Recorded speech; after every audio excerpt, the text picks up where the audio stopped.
So a couple of videos ago, we talked about the next generation of F1 drivers and how good the sport will be in the coming years thanks to them. We talked about Kimi's brilliance when it comes to just winning like a machine. We talked about Ollie's greatness when it comes to most factors that make a great driver. We talked about Gebby's class when it comes to playing the long game, same with Isak. We talked about Lindblad's adaptability and Oscar's wheel-to-wheel game. They are so good and the drivers will only continue to get better from here. But someone that not arguably, but absolutely should have been up there in the convos with them is Liam Lawson. I do not exaggerate when I say this either, because watching him throughout the junior formulas, it seemed pretty inevitable that he was going to be big and a name to remember for many, many years. I mean, think about it like this. Red Bull poured in so many resources into Liam that was comparable to the resources poured into Max. Red Bull believed that he was going to be one to remember and treasured for their future, but you look at their attitude towards him now and what the hell happened, guys? Hell, look at everyone's attitude toward him now, because he's not even a what could have been case. People genuinely believe he is one of the worst on the grid right now and shouldn't be on it. And I find this weird, since go back to 2023 and people were saying that Liam was one of the names to remember after his couple of races for AlphaTauri. And to add on to that, in 2024 when Ricciardo was given the hand on the shoulder, everyone said Liam was the obvious choice and was going to be much better than Daniel. But now people would rather have Daniel in that car over Liam. Okay, so what? Liam probably sucked ass in the cars he has been given, and all the talent he once had has been completely washed away. No, I mean, yeah, in Red Bull, sure, he sucked major ass, but in actual racing cars and not the abominations Red Bull have, Liam has performed fine. But even then, to the Liam truthers, he could have been doing so much better. So what the fuck is going on, guys? The haters are wrong saying Liam is doing much worse than he is. The truthers are wrong saying Liam is doing much better than he is. Why is he so damn confusing? Let us go find out what went wrong for Liam in F1 after a seemingly brilliant junior career, and also see if it is over for Liam in F1 soon. Subscribe if you're new if you like Kiwis, and let's get to quacking now. A good weather for a race, but especially for a talk. So like always in these driver profile videos, we gotta look at the junior career, and looking at Liam's career, and bro, he has the sauce. All current and future F1 drivers of course start in karts, and Liam's karting record was mighty impressive. He first started racing in 2011, and he had an immediate understanding of how to be fast. This helped him get very high results in the many championships he partook in, finally getting his first series win in 2012, and from this point forwards to about 2015, he showed massive brilliance. He would win the titles in most series he competed in, and if not, he would still finish in the top 3 positions anyways, and this naturally gathered many eyes onto him. However, unfortunately for him, they wouldn't be super massive F1 eyes for the simple fact, well, he's in New Zealand. Naturally, drivers from uncommon countries such as New Zealand do find it harder to get scouted early into F1 junior academies or just get plain connections. Good thing, however, that Liam is very talented, and talent always wins in the end.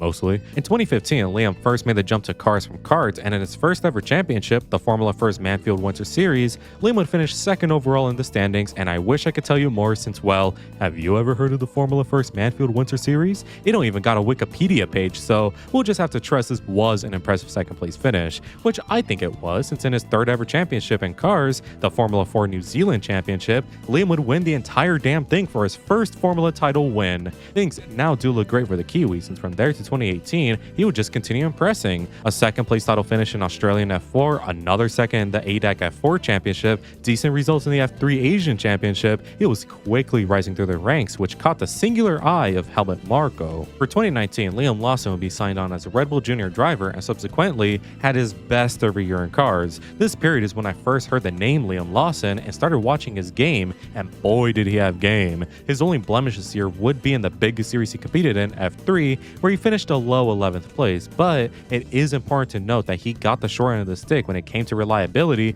and Mechachrome, so he couldn't really flex all his muscles that he had. But even then, he was still responsible for MP Motorsport's only podium in the season and did have the occasional brilliant drive. Anyways, the real shining stuff this year came from both the Euro Formula Open and the Toyota Racing Series. In the Euro Formula Open Championship, he did not win the title, not even close, which was won by Moreno Sato, but he still had some standout performances, winning all the races that Sato couldn't. And the Toyota Racing Series, he did win the title, beating Marcus Armstrong by 10 points. In both series, he demonstrated some elite pace and overtaking game that for sure made him a prospect to watch, and this form would continue into 2020 since that would be a much better year statistically for Liam. For starters, Liam moved to high-tech GP for 2020 in F3, and this move proved very fruitful since now he finished 5th in the standings, taking multiple wins in an ultra-competitive grid. He also again competed in the Toyota Racing Series where he did lose out the title this time, but only slightly. These performances saw him make the jump to F2 in 2021, but also somewhere else, somewhere you may not have expected. Red Bull, who wanted to branch out more in motorsports, started meddling into some DTM, which is a sports car series, and Red Bull, needing some drivers, hired Alex Albon, who raced in the AlphaTauri colors, and Liam Lawson over other juniors, and he would race in the main Red Bull colors. I see the symbolism, Marco, don't even worry. And in both series, Liam did really good. I mean, in F2, he did finish 9th overall in the season. However, he had the worst luck imaginable. He won the first race and got another podium in round 1, and then constantly had some bullshit happen to him by other drivers or good old Mechachrome. Still good, but I need something more, Mr. Lawson. Enter DTM. Turns out, Red Bull's decision to put Liam in DTM paid the hell off since he was doing so good there. I actually sat down to watch DTM back in 2021. You know how much of a psychopath he had to be to do that? Alex Albon was doing pretty solid in the other car. He had a couple podiums, even won a race. However, Liam was on a tear. It was victory after victory, podium after podium, and as we headed into the final round, there was a chance he could win the title as a rookie. Of course, there was a chance he could lose the title, but as long as drivers keep it calm and don't send very stupid and very unreasonable dive bombs from miles back, Liam was going to win the title in DTM as a junior. Well, the setup wasn't for nothing, right? Liam, of course, got crashed down in the race in a very late move by Maximilian Guts, but maybe Guts would get penalized since, I mean, come on. However, he wasn't. The move wasn't penalized, and Guts was allowed to keep the win, stealing the title away from Liam, which promoted him to saying he is never returning to DTM. Maybe an excessive crash show, but perhaps understandable. 2022 only saw Liam focusing on F2, where he locked in and finished in 3rd behind Porsche and Drugovich, and Red Bull seeing enough were like, you're done. Liam would become the 3rd driver for both Red Bull teams in F1, and for 2023, just so he wasn't bored all the time, was able to race in Super Formula, where again, he was fantastic. He finished 2nd in the standings behind Rutomo Miyata, who both gave us great racing action. Liam was very likely to continue racing in other branches of motorsport Red Bull had a hand in. However, speaking of hand, Daniel Ricciardo, who was just rehired to replace Nick DeVries, broke his hand at Zandvoort, and who was there on the premises thankfully? Liam Lawson. So for the next 5 rounds while Danny Rick recovered, Liam would be given the keys to an F1 car next to Yuki, and if this wasn't the ultimate proving ground for him, I don't know what is. So how did Zandvoort 2023 go for Liam? Well, considering God was hungover the night before and was pissing it down on the racetrack, Liam did mighty solid. He outraced Yuki, who finished in 15th, with Liam in 13th, which, by the way, I use that term very loosely since it's more like Yuki was in the points fighting and then got penalized later, which saw Liam finish ahead of him. But my point is, Liam did good considering the hellscape that was the 2023 Dutch Grand Prix. Monza also is not a true comparison of the two since Yuki didn't even start the dang thing. However, in qualifying, Liam would be very competitive. He ultimately failed to score points, but a P11 finish was still very promising, also given how atrocious that AlphaTauri car was in 2023. However, we all know his big highlight from the 5 races Liam did, which of course was Singapore. First off, in qualifying, he knocked Max out of Q2, no big deal, and then for the race, he was mighty competitive with the much faster cars behind him, which all led to his very first points in the sport with a brilliant P9 finish while Yuki crashed out. Another highlight was in Japan, where despite no points being scored,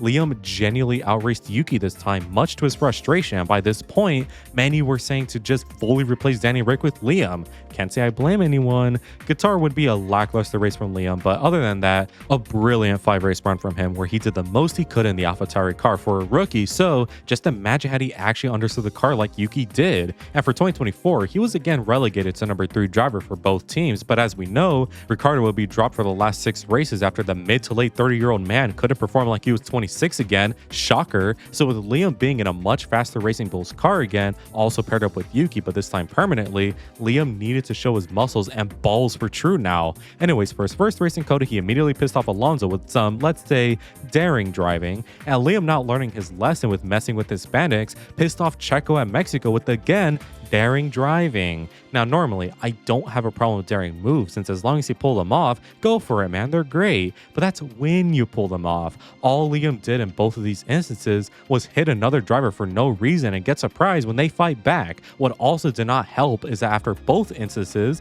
Liam would say in the interviews he has no plans to make friends and is only here to win. Again, a good mindset, I don't mind that, but the least you can do is back it up and also, I don't know, not put pressure on yourself immediately. By saying those things after the 2 races he has had, it just puts a massive target on his back in both senses of needing to hit a goal and wanting to be absolutely decked across the face. Regardless, Liam did get a P9 in Coda and another P9 in Brazil, and by the season's end, he was literally at Yuki's pace. He was outraced 4-2. However, Liam was never far behind Yuki, and it was clear, give Liam a full season without bullshit, and he will absolutely be on it. He was just hired as Max's teammate at Red Bull. What? Horn Dog, you employ the driver with only 11 races to be Max's teammate at Red Bull, the top team. What is wrong with you? This goes as well as you can imagine, since after the first 2 rounds of 2025, Liam was dropped since, shocker, he did not at all have an understanding yet of F1 cars and how to race them, let alone doing that in the hardest car to drive on the grid.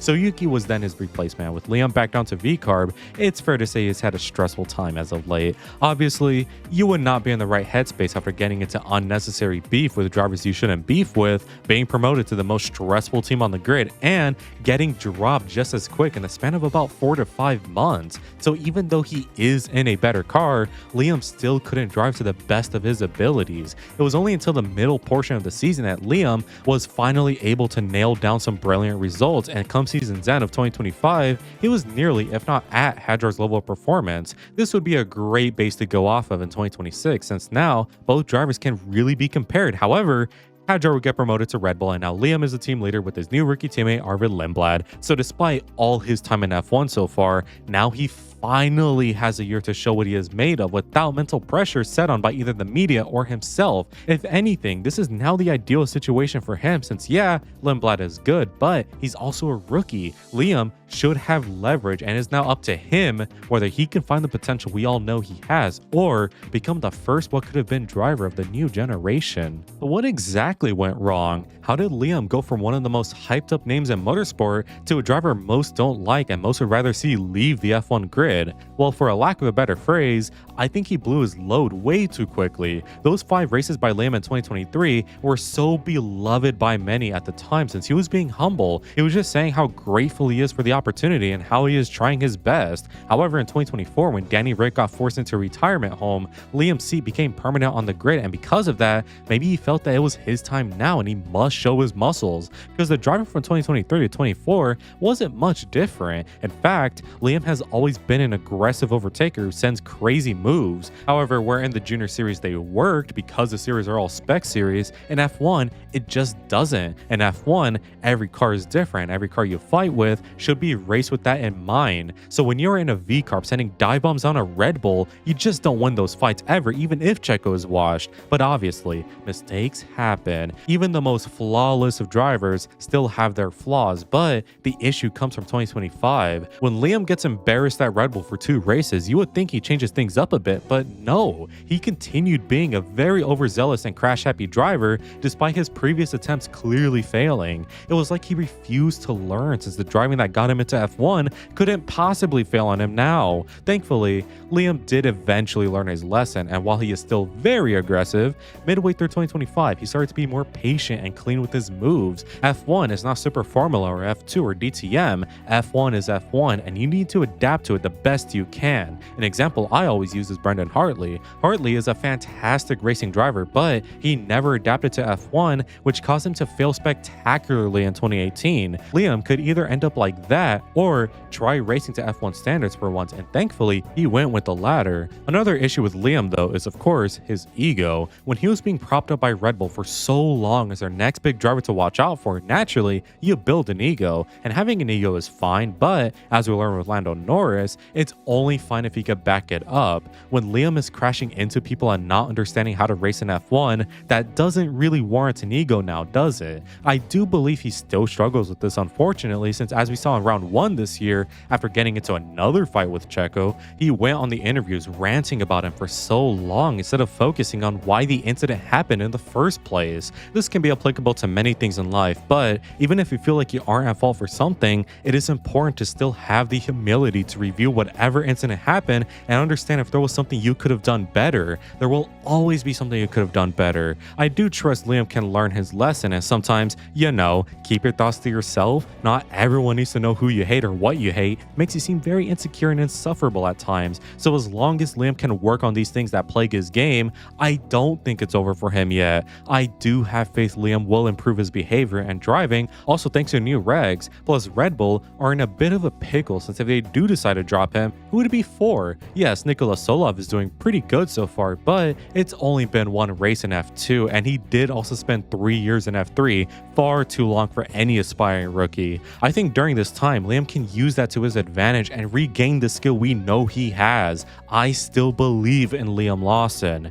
Just please stop beefing with Checo, man. So those are my thoughts on Liam Lawson. I still have faith in Liam, and I will always have faith in him until the day he is either dropped from the sport or gets the success he deserves. Liam should absolutely be up there with the other top rookies of the new gen, so I just want to see where he goes from here. Anyways, I want to give a quick shout out to all members of the flock for their continued support, and make sure to join if you want cool benefits as well as just helping me out. Anyways, if you enjoyed today's video, make sure to leave a like and subscribe since it really helps me out. Make sure to let me know in the comments what you think of this, and as always, have an amazing day. Good weather for the duck.